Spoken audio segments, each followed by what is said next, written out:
we're going to finish up 5.5.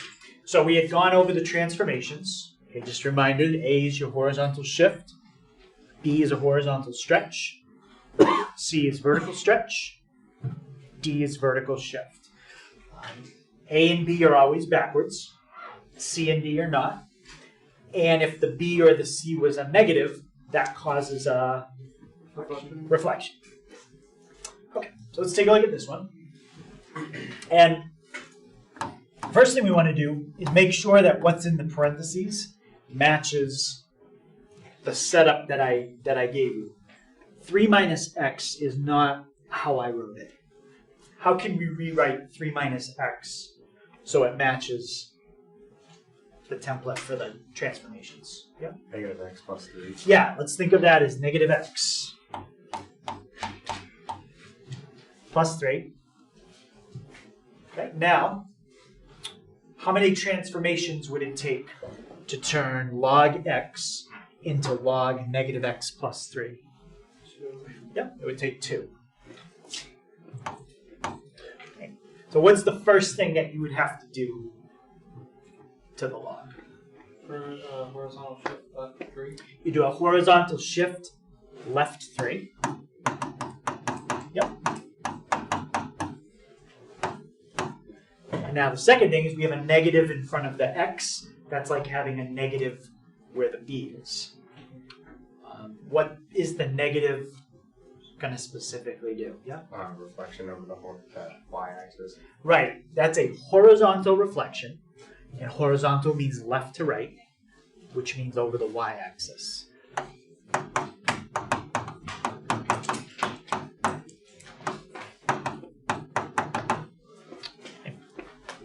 Any questions on that one?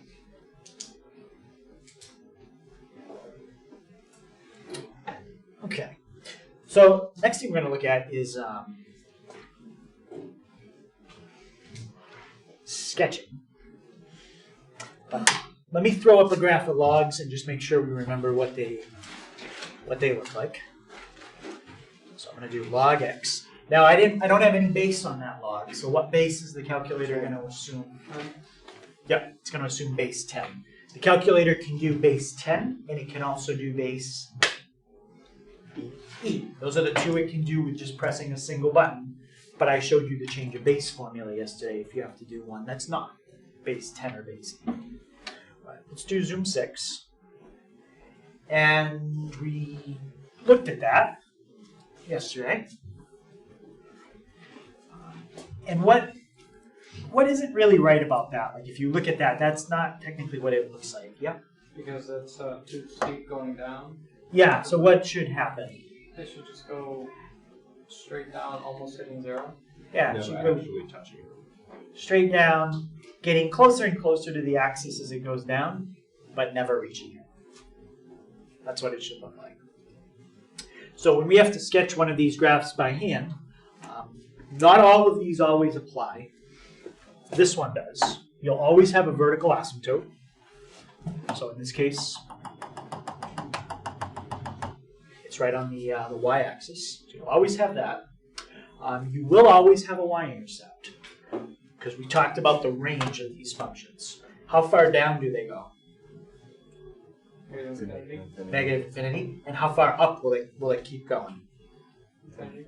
Infinity. It's just going to keep going up. It's going to be very slow, but it's going to keep going up. So it goes down forever and it goes up forever, and you never lift your pencil when you draw it. So what number do you have to go through at some point?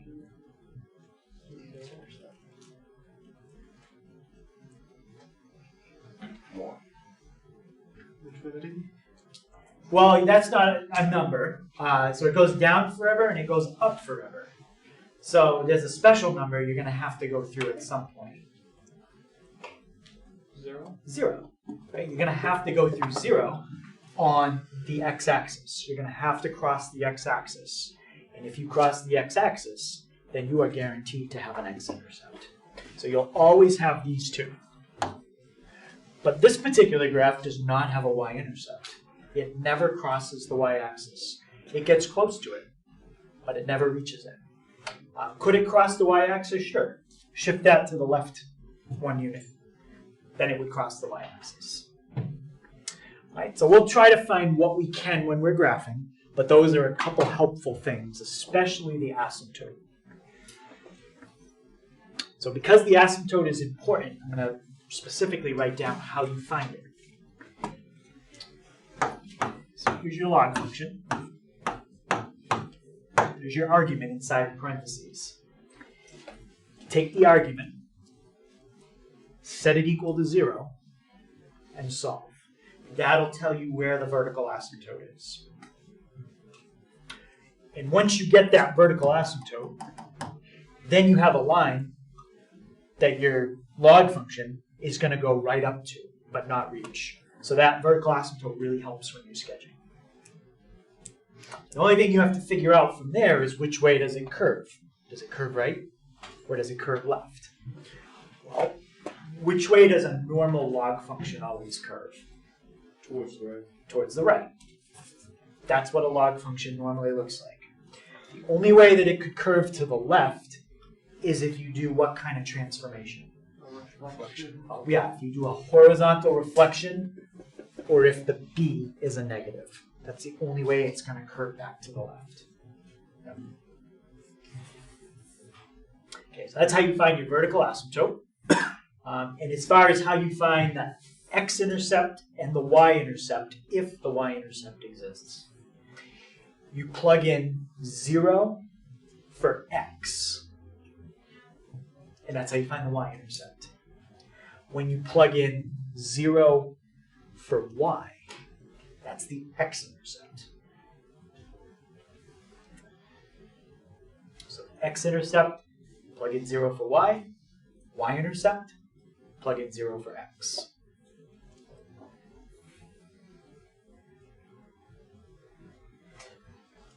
And when you do that, that should give you a couple points. If you feel like you still need a couple more, you can use the table on the calculator. But remember, like if you had something like this, when you pick values for x that you want to plug in on the table, you've got to make sure you plug in values that will give you positive answers right there. Because let's say you try to plug in 2. What's 2 minus 3? -1. -1. And on your calculator, if you try to take the log of -1, it says it's a non-real answer. So non-real is not something we deal with when we're graphing.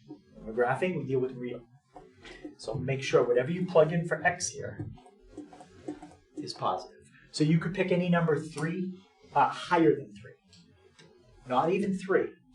If you try to plug in 3, you're not going to get a non-real answer error. You're going to get a different answer. I'm sorry, log. Well, if you plug in 3 here, I'm sorry, what's 3 minus 3? 0. 0. So then if you try to take the log of 0, it doesn't say non-real answer. It says error domain. And that's because the vertical asymptote is at 3. So you just tried to plug in a number on the asymptote. You can't do that either. So the domain here would be numbers bigger than 3. And then you'll be guaranteed to get a positive in the part that I underlined. That's pretty much it. So other than that, you can pick any x's you want, and then you just find the y's. I would keep the x's small, especially if your graph paper only goes to like 10. I would pick an x value that's 20.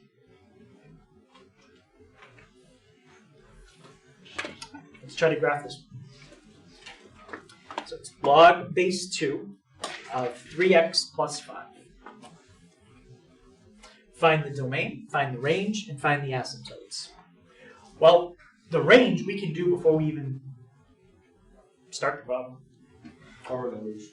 Range for every log function is all real numbers. They go down forever, and they go up forever, no matter how you shift or stretch it. Now, I can't really do anything else without thinking about it a little bit. Let's do the domain. So this part right here, I said that it always has to be what kind of number? Positive. Positive. Can't even be 0. So that has to be positive. So how would you write that down? And then how would you write down something you could solve? You want 3x plus 5 to be what? Equal to 0. Equal to 0. Not equal to 0. Or greater than. Greater than or equal to 0. Not greater than or equal to 0. Just greater than?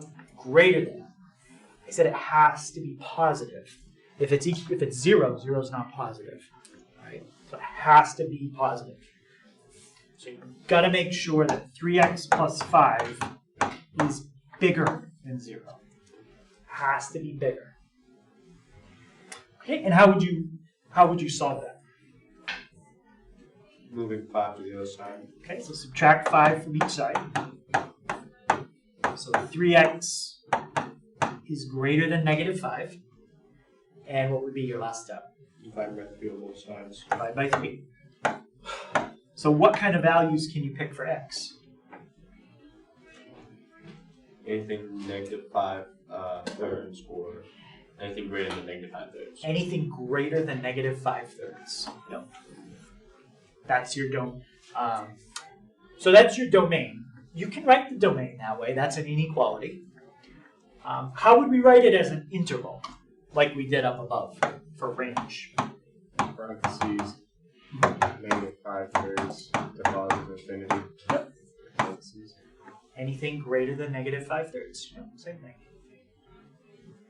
Okay, so there's the domain. There's the range. And what kind of asymptotes do log functions have? Vertical. Vertical. And the equation of a vertical always starts with what letter? X. Yep. So it's going to be x equals something. How do we find the vertical asymptote?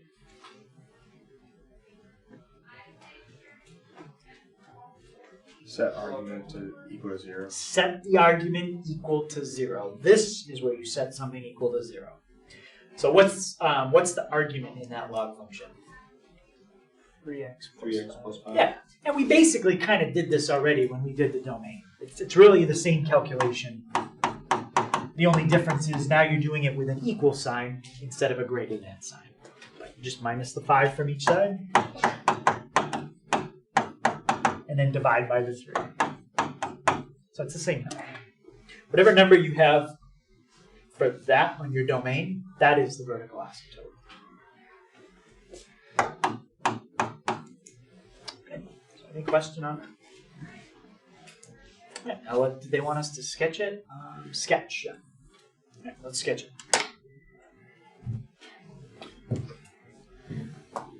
All right, so negative 5 thirds. That's like, well, we can just check on the calculator. It's about negative 1.6 repeating, I think. Negative 5 thirds. Okay, so we're going to try to put our vertical asymptote at just after negative 1.5. All right, let's move that down. Okay, vertical asymptote. I'm going to zoom out, make it a little easier. That's not that good. Let's make it a little thinner and put it, that looks good. About negative 1.6. Okay, so we've got the vertical. What else did they want? Domain, range. Okay, let's see if we can find where it crosses the x-axis. When it crosses the x-axis, that's where we plug in 0 for y. You know what? I don't want to do that one. That one's going to be a little hard. We're going to use the calculator. Let's do where we plug in 0 for x. Let's find where it crosses the y-axis. If you plug in 0 for x, what do you get inside the argument? Positive 5. Positive 5. So you would have log base 2 of 5. That's your y-intercept. But I kind of need that as a decimal. How do I type in log base 2 of 5? Log 5 over log 2. Yep. So I plugged in 0 for x. Your graph crosses the y-axis at 2.3. Okay, 2.3. So right about right about there. Now it's going to have a curve to it, so I know as it goes to the left, it's just going to almost come straight down. But I kind of need a little bit more on the other side to see what's happening. So we can do it two ways. We can use the calculator, or we can just manually do a couple more points. Let's just manually do it. What's another good x value I could plug in? 3. 3, right? So if you plug in 3, what's 3 times 3? 9. And 9 plus 5? 14. 14. So now I need log 14 over log 2. And so this is going to be 3 comma, someone tell me what that comes out to? 3.8. 3.8? Yeah. So it's 3.8. So 3, 1, 2, 3.8. And then let's do 8.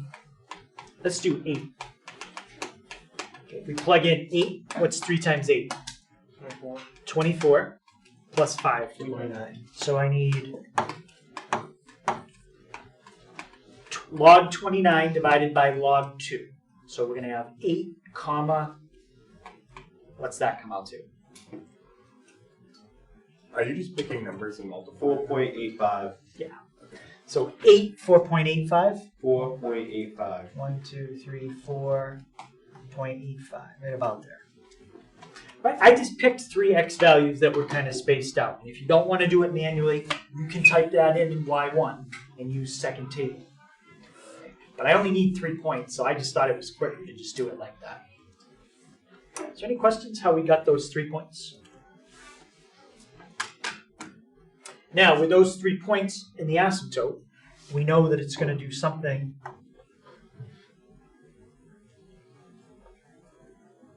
like that. That's what the graph is going to look like. Let's double check, make sure we did it well. I didn't type it in. What was the original problem? I got to type it in as log 3x plus 5. Log 3x plus 5. And then divided by log 2.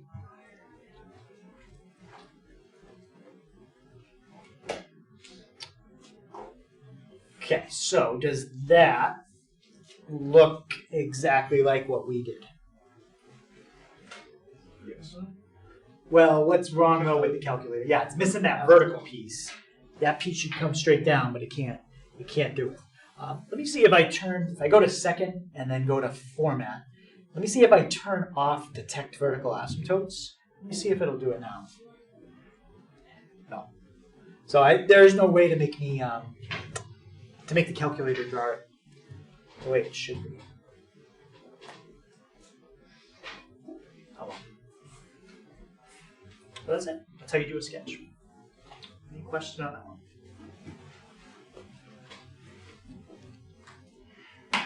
Okay, so last one. So the last one is using a formula to calculate, you've probably heard of this before, like the intensity of an earthquake on the Richter scale. So like if you ever hear on the news like the earthquake was a magnitude 3 or magnitude 5, that's the formula to calculate it. So as long as we know what letter goes where, it's just a matter of plugging numbers into the formula. So R is what you're calculating. That's the magnitude of the earthquake. Bless you. And this formula is a logarithmic scale. That means it's like pH. People familiar with a pH scale? So every time you move one number over in the pH, that's a factor of 10. 10 times more acidic or basic. Same thing with a log. Same thing with earthquakes. A magnitude 2 versus a magnitude 3. The magnitude 3 is 10 times more powerful. So A is what we call the amplitude of the vertical ground motion. So that's something that can be measured, and they give us that in a problem.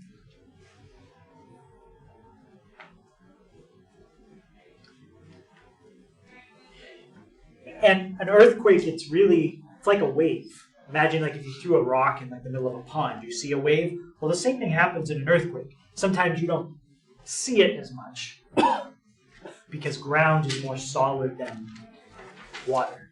But in an earthquake, there's like the epicenter, and then there's a wave that comes out from the center. The wave is strongest right where the center is, just like if you throw a rock in the pond, that's where you'll see the biggest wave. And by the time it spreads out, maybe 100 feet, you barely even see it anymore because it gets weaker. Well, you have to account for the fact that the wave gets weaker, and that's what B does. So B is a factor that accounts for the weakening of the wave.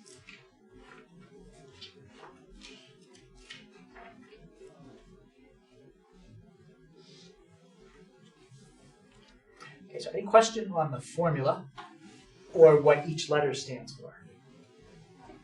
Can you describe? Yep. Can you repeat A's? Like the A and P part?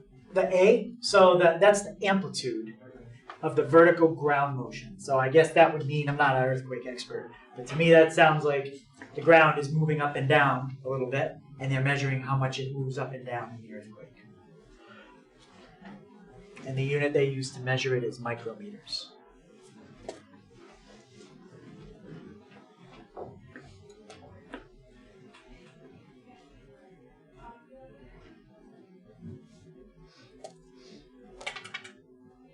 Any other questions on the letters?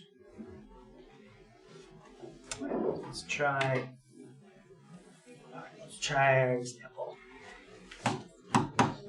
So find the magnitude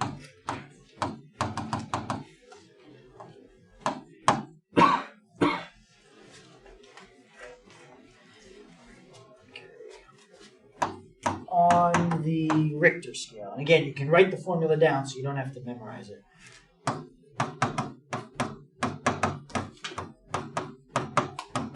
Okay, so they would tell you everything you need to know. So the vertical ground motion is 150. And then T, that's the period of the wave. And that's measured in seconds. Say T is 3. The period of a wave, if you imagine, like, think of the ocean, a wave like that. The period is basically how, if you were standing still and the waves were going by you, it's how often a wave passes you. Right? So if you're standing there, it's like, okay, there's a wave, there's a wave, there's a wave. So how often that happens, like it's every 3 seconds a wave is going by. Okay, so that's T. And the last thing you need to know is the factor that accounts for the weakening of the wave, and that's going to be 4.6. So let's find the magnitude of that earthquake. Okay, so the magnitude, I use the letter R. And what's the first thing that comes right after the equal sign in the formula? Log. So log. And then in parentheses, what goes inside there? A over T. And I need to, what's the last thing we put? Plus 4.6. Plus 4.6. All right, so let's type that in and see what we get. So log of 150 divided by 3 plus 4.6. So that's a magnitude 6.3 earthquake. Okay, and just for kind of a rough idea what that means, I can probably show you.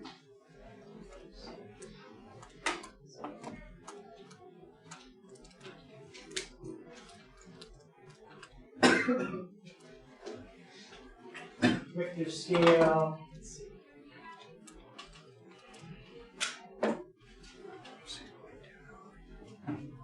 I don't know how well you can see that. So our Richter scale came out to 6.3. So it says, like, if you were to equate that in like dynamite, it would be about 60 million kilograms of dynamite, and it can cause great damage around the epicenter. So that's pretty big. And then this tells you how often those kind of earthquakes occur. So magnitude 6 earthquakes, I think in population means the earthquake hits in an area that's like populated versus an area that's like maybe in the middle of a desert. So magnitude 6, it only occurs every 30 years in a populated area. But in general, they happen every month. Some of them might just happen out in the ocean or places that are not around where people are affected. Okay. So I don't think there's ever been a magnitude 10 earthquake that I know of. No, yeah. That would be good. That'd be bad. That's like San Andreas Fault site. Yeah. All right. So any questions on finding the magnitude of the earthquake? Yeah. Are they always going to give you all the information? Yeah, they just give you the information. You're responsible for knowing what formula to plug it into. Yeah. All right. So for the homework, we already did the page 293. Okay, so it's the 301. I think it's 12. Maybe 12 questions or so. Let me also double check, make sure everything here looks okay. Graph 5.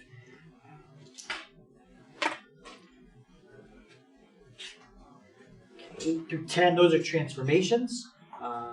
16, let's go.